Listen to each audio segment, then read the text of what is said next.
All right, on this episode of the LPDS, we provide more rabbit hole updates on the Blue Origin space situation. You know, I love that stuff.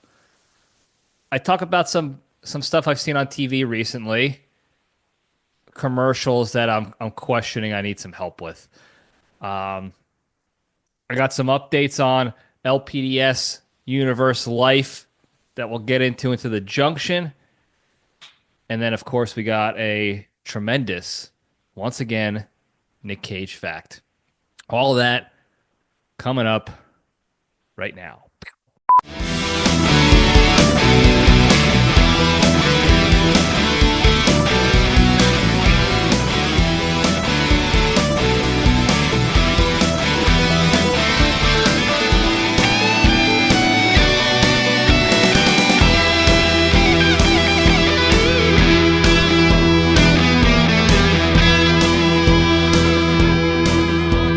All right, Jabronis, we're back. Welcome back to the Libretti Podcast Diary Show. I'm your host, Libretti, the show that talks about nothing but tries to find the lessons in everything, and we have a good time doing it. Hope everybody had a good week. Another hectic one for me. Busy. Just a lot to, a lot of stuff going on. Returned back from my trip to Jersey. It was a quick turn trip for my niece's community and my nephew's birthday. So most of my week was playing catch up on stuff, and really I was just behind. And excuse me, I find myself feeling like that a lot lately, and I don't know if that's. I got to get that figured out. Is what I'm really thinking. Saying I got to get that figured out because it shouldn't be that way. I know there's a lot of people who probably feel like that, but it's not. Just because everybody's feeling that way doesn't mean it should be that way. That should not be the norm. I talk about it, with Spearhead clients or people I talk to in regards to Spearhead and stuff all the time. It's just because everybody in your industry is working 60, 80 hours a week doesn't mean it's the way to become successful and be better. That's just what everyone's doing because everybody else is doing it. You've created that vicious cycle and that weird stigma of like, oh, you can't, So just because everybody else always feels behind doesn't mean it should be that way. That's not the norm. That shouldn't be the norm. So we're gonna fix that here. And when I come up with solutions, I'll pass that on to the LPDS universe. But otherwise, yeah, the week has been pretty hectic. I did enjoy some television time though at night, late at night, honestly, because I was doing work before. But I blew through the Reacher series with Alan Richson. It's on Amazon Prime. Tremendous show. I think Alan Richson is a good actor to begin with. Most people in my demographic know him from the show Blue Mountain State. I think that was on Spike TV before it switched to Paramount or whatever it switched from. But I think it was back when it was Spike TV. It was a comedy show about a college football team. I think it was supposed to be like a Boise State kind of football team, but he was in that, and he was awesome in that. And now as Reacher, I just sucked me right in. I blew past the 3 seasons. I was staying up. I was at my parents' in New Jersey. We were watching it. That's how I got into it. My parents wanted to watch it. And we knocked out a couple episodes. And then, of course, Crazy Carol had to go to bed, so we would pause. And then I would go to the room and burn through another 2 or 3 episodes by myself and then rewatch them with my parents the next day. Like, I needed to find out. Like, I needed to know what Reacher's doing. And I blew past all 3 seasons. And what I hate about that is that I'm the kind of person who does one of 2 things when it comes to TV shows like this. One is the most likely is I don't watch it until the whole show is over, until the series is done. And then I'll go through it all in one shot. Not one day, but consecutively. Like, now I know that the show is over. I can watch it all the way through. I know there's going to be an ending, and we could solve the mystery or whatever it might be. Or I'll do my due diligence, which is very rare when it comes to TV and movie these days for me, except for Nic Cage stuff, of course. I'll do my due diligence and find out when the next season is coming out, and then I'll time it so where I'm watching the show in congruence. I don't think that's the word I'm thinking of, but I'll time it appropriately so that by time I get done with the previous seasons and I'm quote unquote all caught up, the next season is right there for me and I can get into it live essentially. I very rarely do that. I I think I've done it with like two shows as of the in the past decade really. And I didn't like it. I did it with Jack Ryan and now I decide I just waited. I think there's 4 seasons out now. I don't know if there's a fifth season. I should probably do my due diligence if they're going to do a fifth season or if they're continuing it on. I don't know. On the Jack Ryan side, which is with John Krasinski, Jim from The Office. But I watched the first 2 seasons in that I watched the first season knowing the second season was just about to come out. And after that I was like, I know there's going to be a third season, so I'm just going to wait. Now there's 4 seasons. So I got to look and see if there's going to be a fifth or if the show is done, and then I'll power through it. But Reacher, I made the mistake. My parents wanted to watch it, so I was like, yeah, there's 3 seasons. That'll give me some time. Nah, I plowed through, and then I got hooked. And then I got hooked on not just the show Reacher. I think it's a great show. It's right up my alley. I'll say that. I don't expect everybody to like it, and I'm not going to sit here and be like, "Oh, you're crazy for not liking it," but it's right up my alley. And right now, this has always been my alley for some reason. And maybe I should just do this. I don't know. I think if I had more spearhead clients, like virtual clients, and I was generating enough income from that, I would do this. I would live this lifestyle at least a little bit more. But I yearn, and I think a lot of men yearn for that lifestyle of being an ex-military, a veteran who becomes essentially like a loner vagabond and just travels the country and helps people get out of sticky situations. That is any show out there that involves where the star of the show, the protagonist, was in the military, was in that brotherhood, and now they're on the outs. Now they're on the outside, whether they got discharged dishonorably or they retired or whatever it is, they're on the outs, and now something's happening.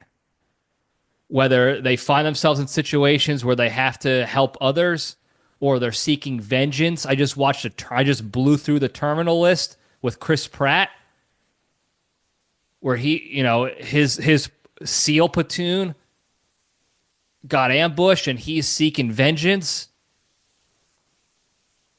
Anything that involves that sort of life.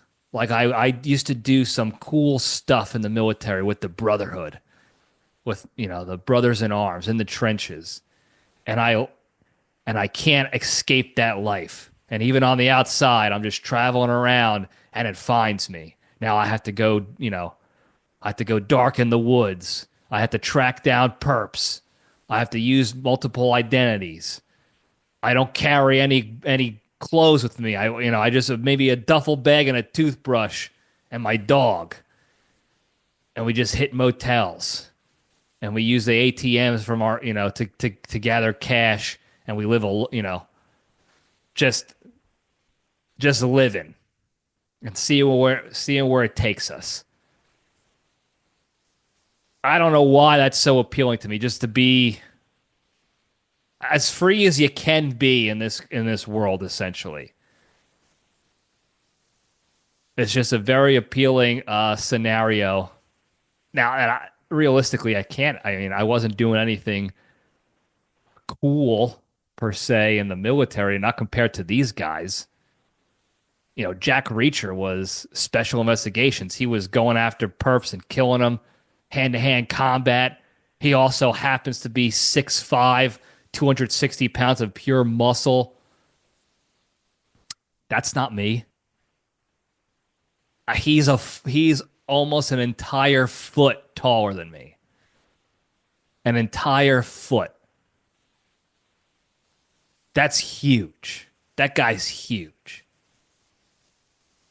So I can't pull that lifestyle off in that regard. He would walk up to people, not say a word, and scare them into apologizing to him for not, they didn't even do anything directly to him. He just witnessed them doing something unsavory and he looked at them and they apologized. I can't do that no matter how jacked I get. I just don't have that presence. So that lifestyle wouldn't be as, I guess safe and comfortable as it is for him. I think I would find myself in a couple more predicaments that I couldn't get out of. But there's just something about, and I think all men have this. I don't know. You can correct me if I'm wrong. I think there's a part of all men that yearn for that lone wolf with special sets of skills lifestyle. But maybe it's just me. I don't know. Anyway, I did enjoy some TV. It's rare that happens. I don't know when it'll happen next, so I wanted to share with you guys. Anyway, moving on. We have more updates, of course, with this Blue Origin space fiasco. We had the discussion previously about the hatch, why it opened inward, because there's no pressure in space. I got conflicting reports after that came out that the hatch, the pressure situation is for re-entry. The consideration is for re-entry, not just floating in space, but the pressure that happens in re-entry. And that's why the hatch needs to open out. So maybe the real space astronauts that go into real space, that's why their hatch is open. I don't know. All these conflicting reports. This is why I put it out here on the LPDS, not to change our minds each and every time, but to provide the updated information so that we can continue to critically analyze the situation as we gather more intel. And it could shift your opinions one way or another, or your assessments, I'll say, one way or the other. But we should get into this pattern, continue to stay in this pattern of relentless pursuit of truth and objective, reality. And yeah, you can have your initial assessments as long as if you're wrong, you admit, hey, this is what I initially thought, but I didn't have all the information. And I'm wrong on that, and this is, that's okay. There's no expectation to be right 100% of the time. But, as you know, with the track record of the LPDS, all of you guys in the universe, in the Junction, because we follow this process of critical analysis and objective thinking, as objective as we possibly can be, we're right a lot of the time. We get to the truth a lot of the time. Our batting average is Hall of Fame levels. Video game Hall of Fame levels even. And it's because of the process of taking the information in, not jumping to conclusions and being stubborn and steadfast in our initial thoughts and opinions, but being open to receiving more information and education and knowledge and adjusting fires as necessary. And that's why I put this information out, not because we're changing minds each week, but because new information is coming to light. So now we got this new piece of information. I don't know enough about aerospace studies. What's the physics I'm thinking of? not space physics, astrophysics, maybe. I don't know. I don't know if that's the right physics that they utilize when calculating this stuff. But there's a whole lot of science and math that goes into this stuff. And the reentry is a consideration that I did not think of before. I don't know what the pressure situation is with that. I don't know if that requires the hatch to be a certain inward outward opening, but it creates more questions. And now on top of that, there's rumors that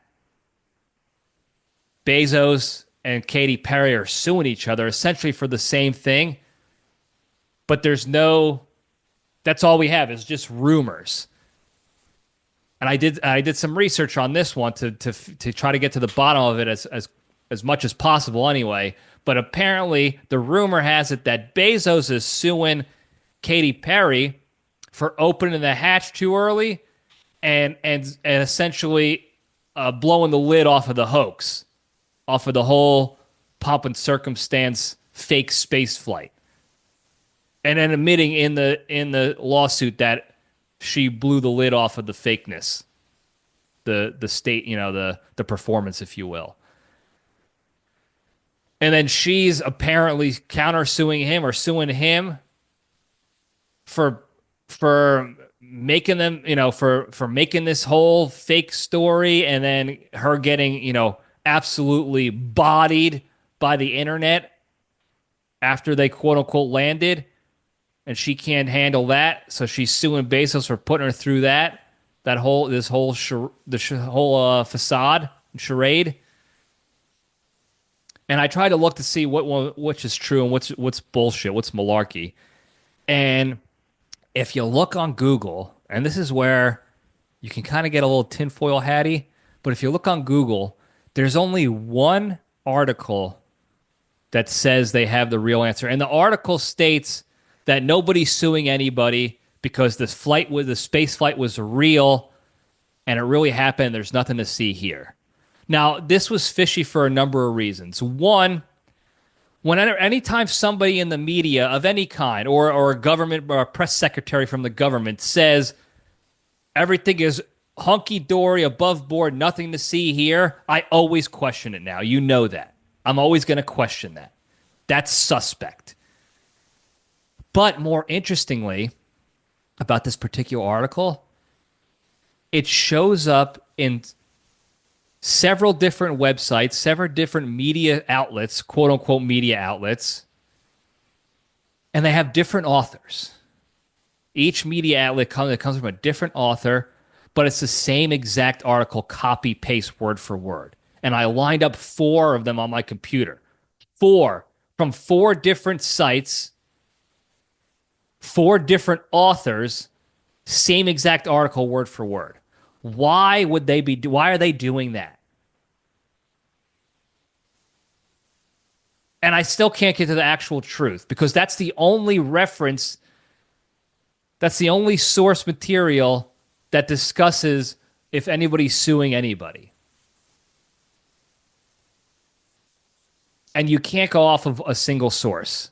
Everybody knows, anybody with any background in analysis and investigations or in critical thinking knows that single source is that's a weak straw man argument if you're going to present that to anybody.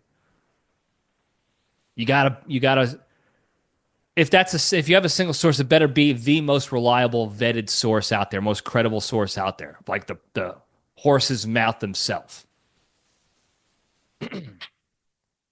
And that's not this source at all. I don't even know who wrote it. We don't even know the real author.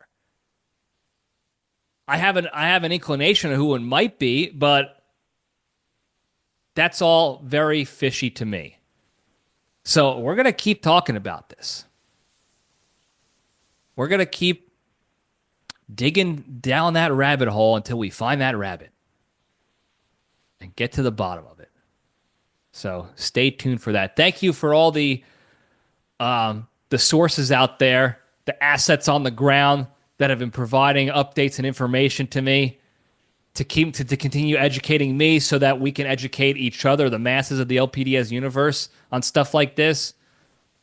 Like I said, I don't. If I'm wrong, if I say something wrong this week, and I have a source or a fan, or a fan is a source too, come back and hit me with a, hey, this is why that's physically not correct, or this is why it's scientifically stupid to say that, and blah, blah, blah. I'm here for it. Bring it on. I'm trying to provide the best, most accurate knowledge and information as possible with any subject matter. So keep it coming. But this is worth updating you on. The whole pressure situation. I did see some more rumors about there was no burn marks on the vessel, so how can it, re-entry scorch marks on there? That's another thing I don't know about. Were they even in space enough? If they whatever they said the altitude was that they were at, whether they were physically there or not, whatever that altitude is that high enough in space that upon re-entry into the atmosphere, is it far enough out of the atmosphere that re-entering the atmosphere is going to cause that burn up? I don't know. Because we have planes in existence, regular aircraft, military, commercial, whatever, that get up into the upper echelons of the atmosphere and are technically bordering space on the technicality from what we define as space. And they don't get burn marks upon re-entry. So I don't know if that's a real. People are saying there's no scorch marks from the re-entry, so it must mean it didn't re-enter because it's fake. Maybe it just doesn't have to burn up. Wasn't high enough. I don't know. But you would think there would be somebody out there from the Bezos crew to explain all this. I have yet to see it. All you get right now are the internet, geniuses, the internet astronauts out there, like myself included. So we'll see what happens with this damn crazy situation. This is the most entertaining, I guess you could call it, current event going on right now for me. Anyway, I'm not going to talk about the politics stuff or anything going on overseas with the world, because, like I keep saying, that's no way to have a good time doing it. We are the show that talks about nothing but finds the lessons in everything, and we have a good time doing it. How many times have we talked about politics or world events and potential wars and had a good time doing it? I can't remember the last time. So that's why we're not doing it anymore. Anyway, really quick before we get into the good stuff, I saw this commercial. And I want to get people's opinions on it, because I have my own initial thoughts, and I just don't know if it's coming from ignorance or what. But there was this commercial for an allergy medication. Now it's for people with food allergies, not seasonal allergies, but food allergies, peanut allergy, dairy, milk allergy, egg allergy, stuff like that. And in the commercial, they were showing how kids especially, it's tough for them, to avoid stuff like that when they're out in the world. And they have a kid with his class at the zoo. They have this college kid and this girl going to get coffee. They have these two brother and sister getting their lunches packed for them to go to school. Stuff little scenarios like that where they're just kids being kids without adults. And the premise of the commercial is we got to be, watch out for allergies. They're bad. And kids are going to mess up and screw up and eat the wrong thing. So you want to have this medication because this is better than the alternatives that were there. This will help keep them good to go even if they make their mistakes. And here's my issue with the commercial. It's not the young kids. It wasn't the young kids in the scenario. It was really more the college kids in the scenario that they put out, they presented. Okay? Because the zoo scenario was like, I don't know, like the kid accidentally took a bite of somebody's peanut butter and jelly sandwich instead of his own, something like that. I don't know. It wasn't that serious. But the college scenario, the college kid scenario, and I know it's a college scenario because they dress them up in what the media thinks college kids wear, which is wearing only college specific gear for the college that they go to. Now, I don't know about you. Maybe things have changed since I was in college, but when I went to school, you did that like the first day because you were excited. You show up on campus, you're like, I got all my cool Embry-Riddle gear. And then you look around and you realize nobody else is doing that except for the young, dumb freshman on day one. And then by day two, you're never wearing that stuff again. The only other people that wear college-specific gear regularly are the athletes because they get cool gear. That's it. And it's really just to show off the like, hey, I get gear you can't find at the bookstore because I earned it, because I'm an athlete.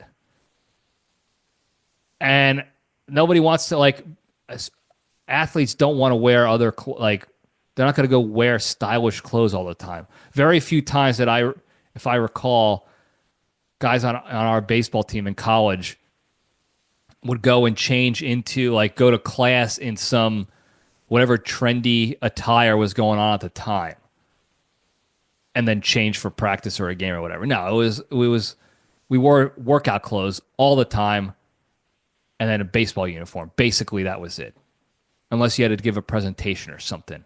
Or you know, if you flew, you had to wear pants, whatever the restrictions were. I don't remember exactly, but you get the point. So that's how I knew they were college kids, because they were just dressed to the nines and only college. They just went to the bookstore and bought clothes. That's what they did. And they went to this coffee shop and they ordered coffee. The dude, he has like a dairy allergy, I guess. It said a milk allergy. It said, I know this because they wrote on the cup milk allergy. And then on her cup, no allergy, just milk. Like, this is coffee with milk, and this kid's got a milk allergy, so this is no milk, no dairy. Pretty self-explanatory, okay? You would think. Now, again, I don't know why the commercial did this, the company did this, the marketing team, because it made these kids look stupid. And I know the whole premise was like, oh, kids make mistakes, but these were college-age kids. Okay? I don't know, and I want to give them the benefit of the doubt. I know we have the whole IQ theory, the average IQ theory that we discussed years ago on how and I'll get into it some other time, but the vast majority of people are probably stupid and below average IQ. I know we have that, but I'm trying to give these people the benefit of the doubt. You have these two cups with the information right there. It's a white cup. Black lettering on the cup on marker. Milk allergy, no allergy. And not only does the kid, like, does the girl pass him the wrong cup, they're not even reading the cup. Like, they're not looking at it. The cup is facing out to the camera so we can see, the audience can see the allergy information on the cups, on the coffee cups, but not the kids. Now, I don't know if they did that to show, like, this is what's going on, folks. Now, like, this is context without us having to spell it out for you, but you just made these college kids look like absolute morons. Of like, A, you didn't read. Nobody read. The girl didn't read the cup when she first grabbed them and handed it to the kid. And then the kid didn't read it himself when he picked it up and just immediately started drinking it. Now, by college age, I have to imagine if you have an allergy like that, peanut, egg, milk, dairy, whatever it is, a food allergy, For the past 18, 19, 20 years of your life, you're not, by that time, you're not blindly eating things before you verify there's nothing going on. There's nothing fishy allergy wise in them. The little kids at the zoo, different story. They're 6, 7, 8 years old, different story. But these are young adults. These are legally adults already. They can vote. In some states, they can smoke cigs. So I don't understand why they made these kids look stupid. My issue overall is that, and the fact that commercials, besides the fact that they suck and their marketing value is dog shit, but they make people look so dumb and so unrealistic all the time. And this is really just a shout, this is just, I'm just in defense of the young adults out there, the college age kids, which I know a lot of people are probably thinking these kids are all stupid. Most of them probably are. I'm trying to give them the benefit of the doubt though. But I know as we get, further and further into the you want to call it bad parenting, weak parenting, poor education, whatever it is, we're going to have more dopes out there. So I guess I can see that. But I am just getting tired of these commercials that are marketing to nobody. That's what it really is. This one in particular, you can say for the young kids, the children, sure. That makes sense. Your message makes sense. But to make these college kids, who apparently was an Ivy League college that they went to, looked like both of them looked like idiots. That's over their head. You're falling on deaf ears. That market is gone now. And I'm just questioning, and maybe this goes to the IQ theory that most people are dumb. Because the marketing people out there, the marketing experts out there I can't off the top of my head think of one ad on television that is marketed appropriately to the audience it's trying to reach for years now. All the commercials have been garbage. Super Bowl commercials have been trash except for like one or two, maybe a year. All the ads have been garbage. All the commercials are garbage. They make the people look stupid. They make people look absolutely incompetent. That the only solution is to go with us, go with our company for whatever it is. And I just don't get it. I'm just venting at this point. But if anyone else sees commercials out there, let me know if you've seen something like that or if you have a take or whatever. The only reason why I've seen these commercials is I was home in Jersey. They're a cable family still. We do streaming, obviously. We watch Reacher. But regular TV that's on during the day is cable. That's the old school. Cable is still God. But then also, like, for Prime Video, I didn't know this, but I guess you had to pay an extra, like, $3 a month to have no commercials on Prime Video, even though I already pay for Prime. So I get commercials on my shows. I know it's only $3 a month. I'm not doing it. I go to the bathroom. I de-cheese, re-cheese. I soak up, hydrate. That is. I do whatever I got to do during that 2-minute timeline. But I don't. What am I paying? I'm already paying for the service. You have my money. That's the point of the service. So I get no commercials. But here we are, squeezing you for more money. Anyway, that's why I saw it. And I know most people are not commercial folks anymore. Their commercials are trash. But if you have seen stuff like that, feel free to let me know. I saw this commercial for this product, and we'll talk about it on the show. If it's a funny one, if it's a garbage commercial, we want to roast it, we'll do it here. Send it in. Anyway, moving on. Let's get to the good stuff. Not too much going on these days, but it's good all the same. So let's step into the cage.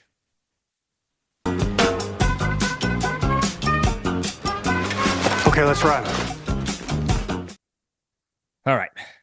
Today's Into the Cage segment is proudly sponsored by VH1's Battle of the Talibans. From promoter Tony Bin Rigatoni, the Battle of the Talibans is the first concert where rival religious factions are set to battle on stage instead of on the streets of their homelands. Featuring bands such as the Jakarta Five, Qatari Riot, Masadli Crew, Def Aleppo, and a special appearance from Gene Al Simmons from the band Kisses, the Battle of the Talibans is sure to be explosive.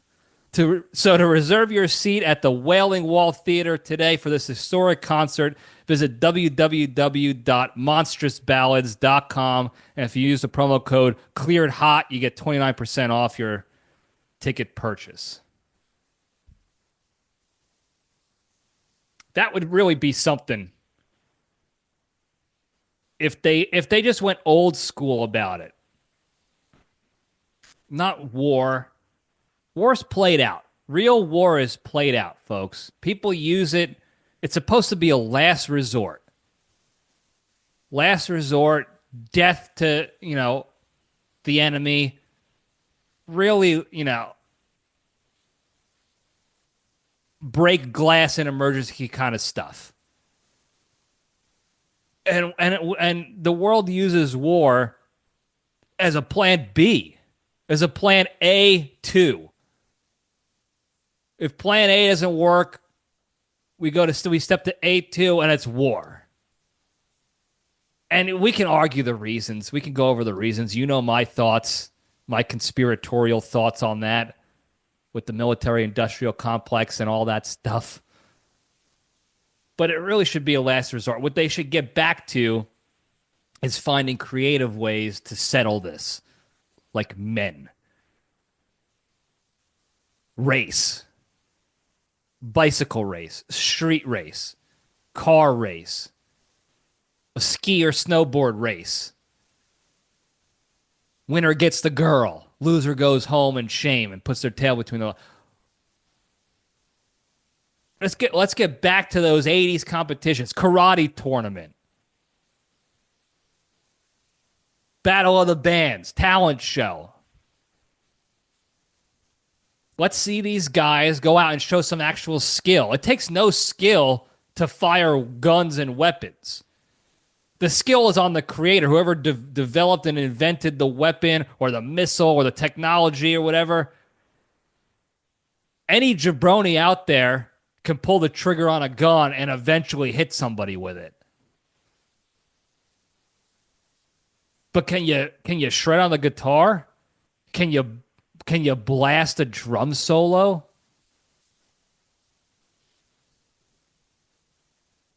Can you run in a straight line for 100 yards and beat your opponent?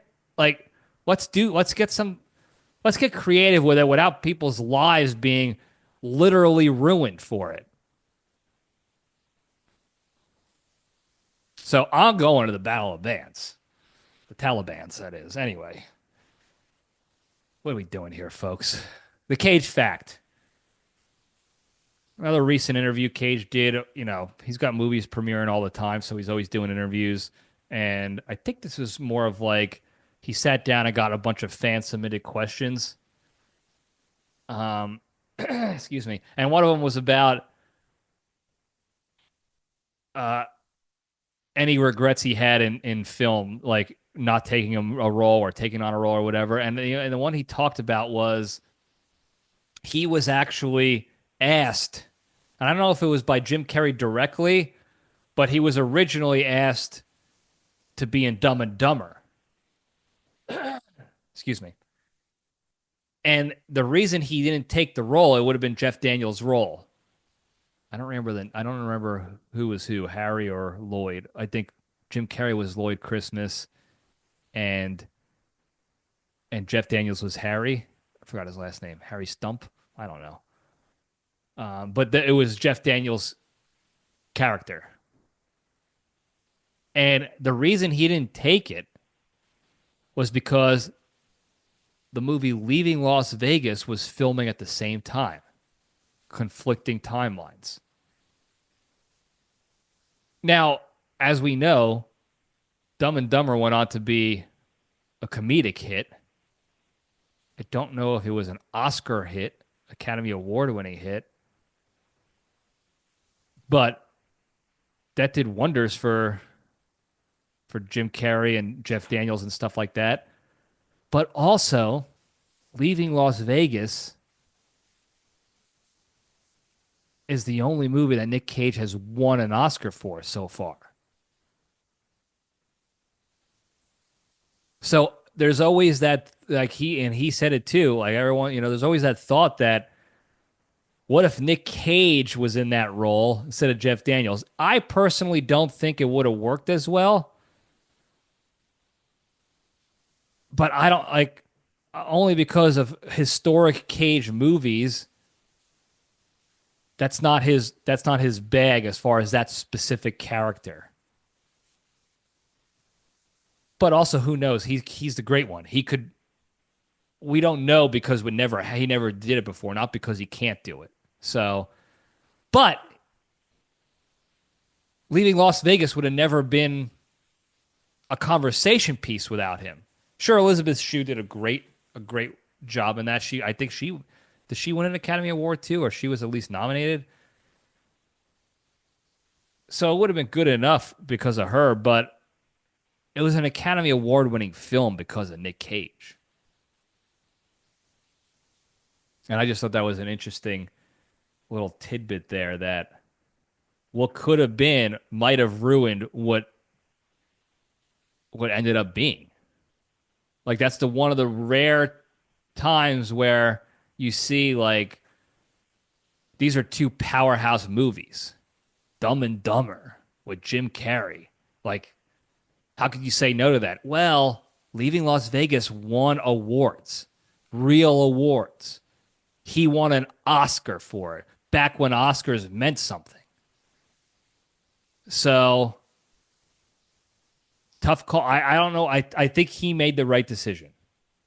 Personally speaking, I believe he made the right decision for himself, for the fans, for Hollywood, for Jeff Daniels and Jim Carrey. Like they needed that duo that propelled them in certain ways. So, but interesting fact nonetheless. Tremendous Cage fact, and there you go. That's the Cage fact for you. All right, moving on over to the Junction. We'll spin the logo up. I don't really have much here, and I don't want to belabor this because we've talked about this before. And this is the problem I'm having with it. But if you remember last year, around this time too, spring mating season, we had a baby bird. We had two baby birds in my yard last year. And had to deal with that. Well, once again, we have a baby bird in my yard. And not one, but two very aggressively protective parent birds watching over this damn, I forgot what they're called. Youngling, not youngling. Whatever baby birds are called. I know the bird community comes out once a year to give me shit for this stuff because I don't care enough to remember it. I'm sorry. I don't care enough about what the technical term for a baby bird is called. And I don't hate the birds. Okay? They're not even real. We've already talked about that. This is the problem I'm having. Is that these spy craft fake birds, because we at the LPDS talk about a lot of controversial stuff, Epstein files. That's probably, honestly, real quick, that's the only quote unquote political stuff I'll talk about. There's some bombshell updates coming up. I didn't want to bring them up this week because I want to verify. I don't want to say anything out of turn because that's wild stuff. If you say anything out of turn that's not correct, you're in trouble. So we'll talk about the Epstein updates maybe in the next episode. But that's the only political stuff I'll talk about. But speaking of which, because we talk about a lot of controversial things on this show, I already know that the government is trying to tap in. and listening to the private goings on of the LPDS universe inside the compound when the cameras are off and the mics are off. So they got the birds out there doing their thing, hanging out on the power lines, recharging, surveilling, whatever those kooks think about birds, that's what they're doing here. And what pisses me off is that if you want to listen in, you could just tell me. I got nothing to hide. You want to put some microphones in here? No cameras because I like to have my, visual freedom, if you will. But I'll tell you whatever you need to. You don't need to set up this facade of these birds protecting their young in my yard. Because it brings nothing but trouble for a number of people. First, it brings trouble to me and Randy directly because we're getting physically attacked by these birds when we go outside. And they have the high ground, folks. They can fly. It's just like Artemis Gordon in Men in Black with his little flying craft where he flies on top of the big steam spider of Arliss Lovelace. He's got the high ground. It doesn't matter how much bigger the spider is. He can attack from above. And that's what these birds are doing. They're flying up to the top of the telephone poles. They're flying on my roof. They got all these vantage points no matter where I go in my yard. Now I have a horseshoe-shaped kind of yard. The back is all grass, and I got the garden there. And then the horseshoes on the side are patio and deck, and I can walk around in the horseshoe pattern like that. And I have to get to each side for certain things. And these bastards follow me. Now, this little bird is in one corner of the yard. I've seen where he hangs out. He's still learning to fly. Again, I have no problem with this. I'm not trying to kill the bird. Randy's not trying to kill the bird. He just wants to take a dumpy. And I just want to get some sun outside or mow my lawn. But no matter where we go, they're following. And then as soon as you turn your back, they're pecking you. They're attacking you. They're pecking. Now, if I was facing forward, like if I'm getting attacked by anything, I'm defending myself. I'm sorry to the bird community out there who think birds are real and precious. If I see a bird attacking me like that, I'm defending myself. Whatever happens to the bird, that's between the bird and God. And if they attack Randy, the same thing. I'm going to defend Randy. He's going to defend himself. And I promise you, there is a much less percentage chance that the bird survives if Randy is being attacked. I will shoo them. I'll hit them with a towel. I'll stun them a little bit, let them know, like, hey, I can, like, you've felt my strength and power. I've instilled the fear, and you're not going to mess. I'm not going to mess with your stupid baby bird, so just don't mess with me. Leave me alone. I know we can come up with that, we can come up with that deal. Randy's not doing that, okay? Randy is what you would call a vigilante, and some would say domestic terrorist. I call him more of a vigilante, a wild card. If his life is threatened, this is why I don't think he's a domestic terrorist. He only does crazy things if he feels threatened or unsafe. But he goes from 0 to 100. Whereas humans, we ramp it up. 0, 5, 10, 20, 50. That's called a ramp up. Depending on the situation. Like first time offense, slow ramp up. Second time is a little bit more aggressive. Third time, 3 strikes, you're out. Fool me once, strike 1. Fool me twice, strike 3. Randy is, you look at me wrong once and I feel threatened, strike 3. You're dead. You're like, whatever happens to you, I I can't be held accountable. Like, I don't know what's going to happen to you. I'm just going to go. Also, imagine trying to take a dumpy, dog or human, and a wild animal is attacking you from above, kamikaze attacking you from above, while you're trying to just enjoy a dump. That's no way to live. And then we got it from two birds, different vantage points, different sides. Now, I get it. They're protecting their young. I understand that. You want to protect your children. But read the room. We're not even near your damn bird. That's like if I went over and beat the shit out of my neighbor 3 houses down because he came outside and looked at my house. Now, if he came over into my property with a weapon looking to attack, then I attack. You're on my property. I'm defending my property and my children and my livelihood. Got it. We're not there. We're me and Randy are 3 houses down. Not even looking at your damn kid. There is no reason for that level of aggression. But I get it.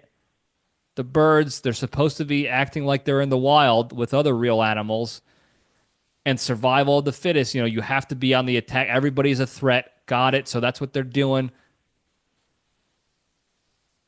But I can't tell you how annoying it's been the past week. Going outside, having to gear up. Because I don't want to get pecked on the head. If I had hair, I wouldn't care as much. But if I get pecked on the head, now I have a cut on my head for everybody to see. And that's weird. Have you ever seen a bald guy with a cut on their head? It's almost always a weirdo, a bum, an alcoholic, a vagrant, like some strange, unsavory character. You've never seen a savory character who's bald with a cut on their head. Never. They're always seedy and suspect, and I don't want to associate with that crowd. So I got a hat up or helmet up, depending. And I usually bring a towel out because I don't want to bring a hardened weapon. Because if I swing my bat at these birds, they're dead. Not because I'm strong, because it's a metal bat on a tiny little bird's skull. This thing is toast. They fly into windows, they die. The window didn't even swing. The window was just there. So I bring a towel to just stun it, maybe scare, get it tangled up in the towel. They're like, oh shit, and then they go about, go on their way. But I don't want to suit up to go out to my own fenced-in backyard. Most of the time, I don't want to even have clothes on. I wear shorts when I go outside. That's basically it, and footwear. And I try to work on my tan and get some vitamin D in me, so to speak.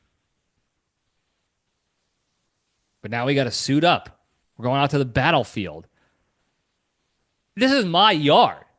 If I really wanted to, I'm legally justified in taking this damn little bird and grenade tossing it over the fence and have it be somebody else's problem. I'm letting you hang out here to continue to survive safely and grow and fly on your own.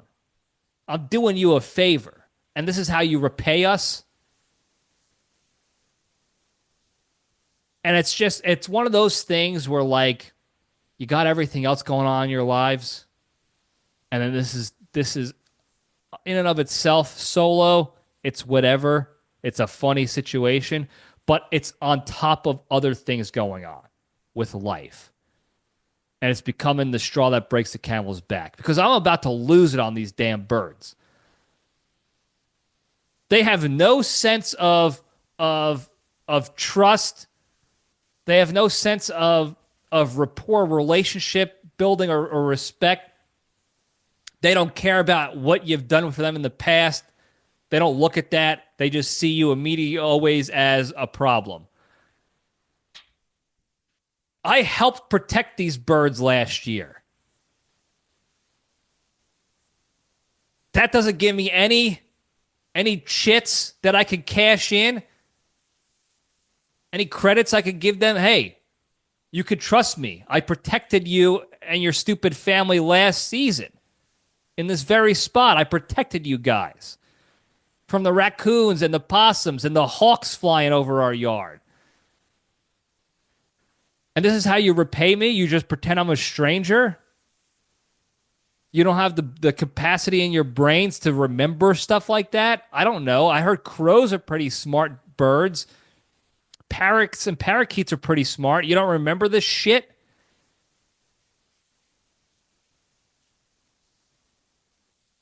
I don't want to have to go to war with birds in my own yard. I have too much shit going on. I've already put a pause on most of my social life for right now to work on spearhead stuff and also to prepare for a vacation I'm going on next month. So now I'm basically in a bunker, in the compound with very few exceptions of going out. I go to the gym physically, so that's my social, the gym and the grocery store. But I'm in a temporary, hunkered down status. And now I can't even go in my yard for some sun because these bastards don't remember what I did for them just a year ago. It's like the French after World War II. They just got all cocky and hate America again. Do you forget what we did to help you guys out in World War II, you pompous bastards? That's what these birds are. They're the French. And other countries that are ungrateful. And there's only so much more the LPDS universe can take before it reaches its breaking point, and we start turning allies into enemies. I thought we had to deal with the birds, Costanza style.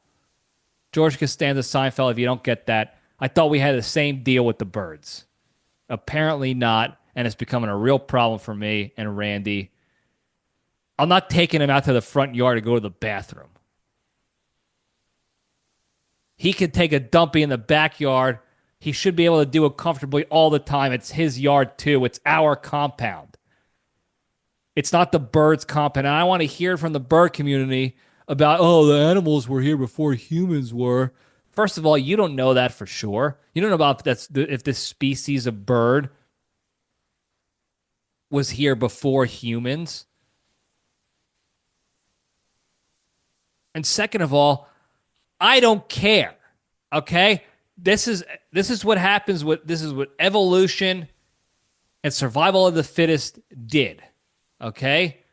We took over.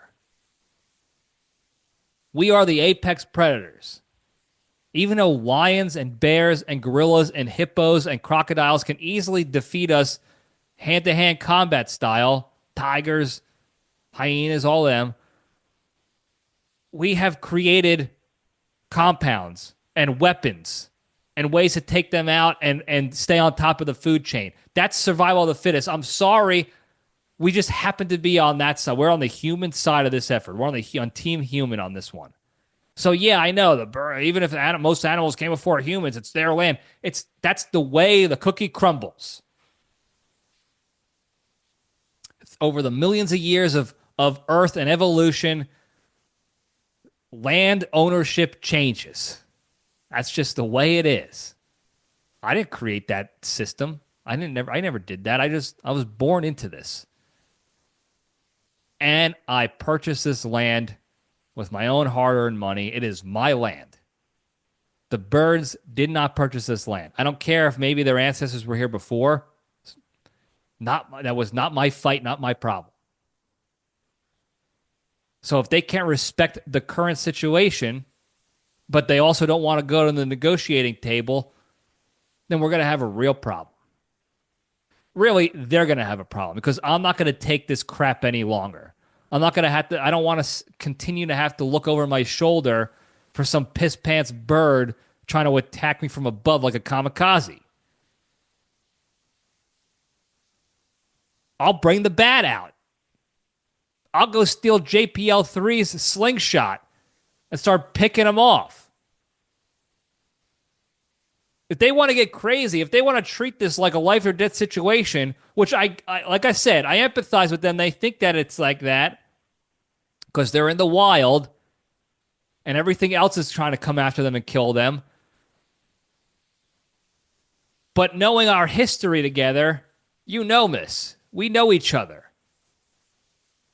I see you guys every day for the past 3+ years or whatever, how long it's been. We should have a rapport. You know I'm not a threat. But if we're going to continue like this, we're not going to stand for it anymore. We're not going to sit here and bend over and let you continue to blast us in the backside like you own the joint. And you can cry, oh, we're just protecting ourselves, our children. The preemptive attacks to protect and defend, I've been fed that line of bullshit before. And some people know what I'm talking about. You pick up what I'm putting down. We've been fed that line of bullshit before, and we're not buying it anymore. So with all due respect to the birds and whoever's controlling the birds and the bird community, check yourself, because we're not doing another week of this. We're just not. And if I have to, I will take matters into my own aggressive hands. I already told you, I am longing for that life of the ex-military veteran, the ex-military member with the particular set of skills who goes out and has to do horrible things to defend the good and the innocent.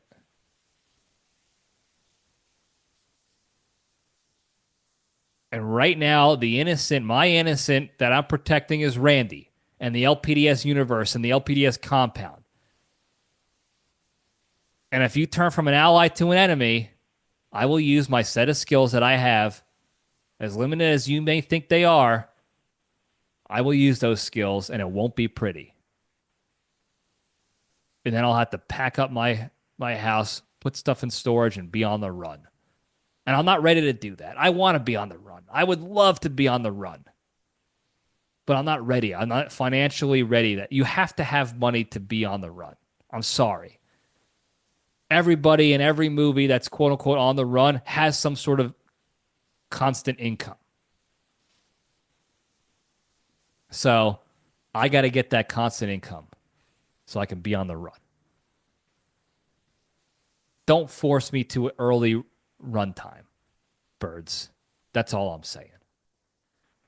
And that's all I have to say about that.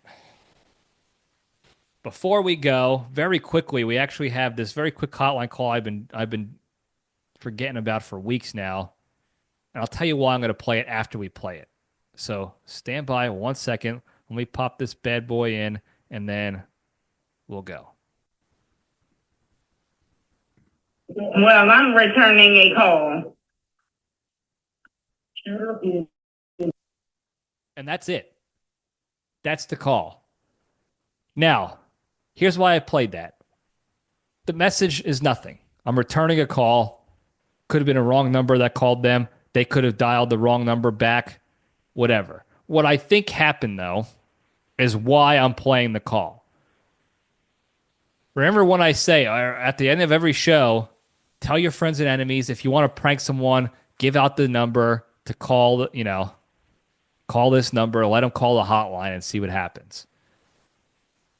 Now, this is what I think happened, and it's really what I hope happened. I hope somebody gave out the number and or called somebody and told them to call back at the hotline number, 202-670-1114. Now, unfortunately, this is a very boring, bland message. I'm just returning a call. Say who you are. Like, give us something here. I don't know. But we're on the right track. We can stick with this process, folks. Keep sending out the hotline number. If you can't call yourself, or if you have no questions you want to ask or nothing to say, you don't feel like calling, that's fine.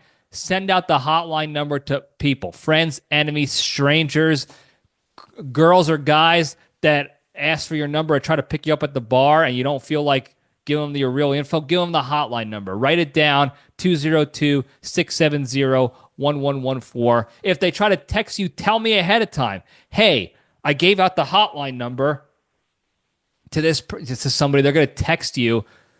Let me know if they text you. So I'll have a conversation with them. We'll have a good time. But you got to let me know ahead of time. But keep this going, because eventually we're going to get an incredible voicemail out of it. We're going to get an incredible hotline call out of it.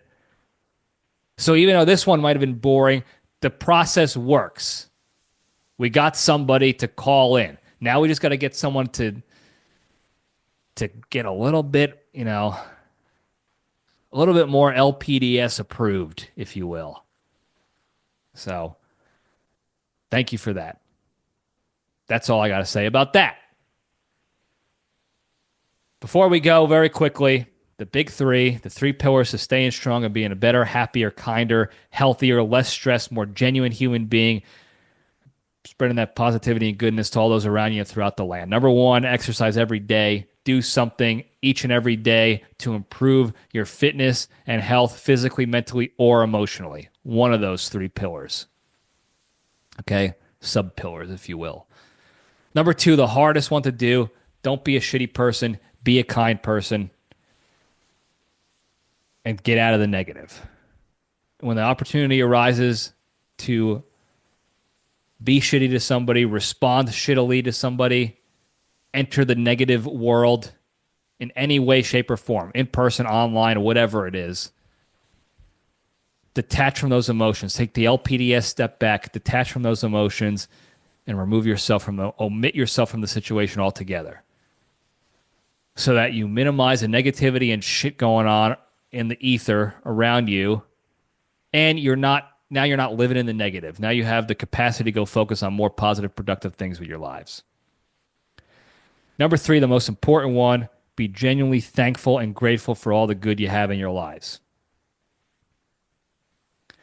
You could do this each and every day to start off just by thinking of one good thing in your life and thinking about how shitty your life would be like without that thing or that person or memory, experience, or whatever.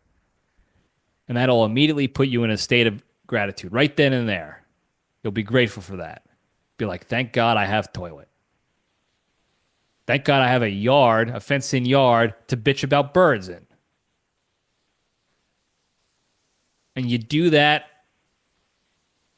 and you get out of the negative, and you exercise every day. You do those 3 things a little bit each and every day, more and more each day, every day, so on and so forth. You follow the process. I promise you'll end up being a better, happier, kinder, healthier, less stressed, more genuine human being. You'll be able to spread that positivity and goodness to all those around you throughout the land. Thank you guys again for tuning in. Don't forget to like and subscribe. Put your notifications on. Comment to the YouTubes and tell your friends and enemies, and hit the hotline 202-670-1114. And if you don't want to do it yourself, or if you hate the show, send the hotline number to your enemies or people you don't like and people you don't want to get in touch with you. 202-670-1114. Thank you guys again. I love you all. Stay strong.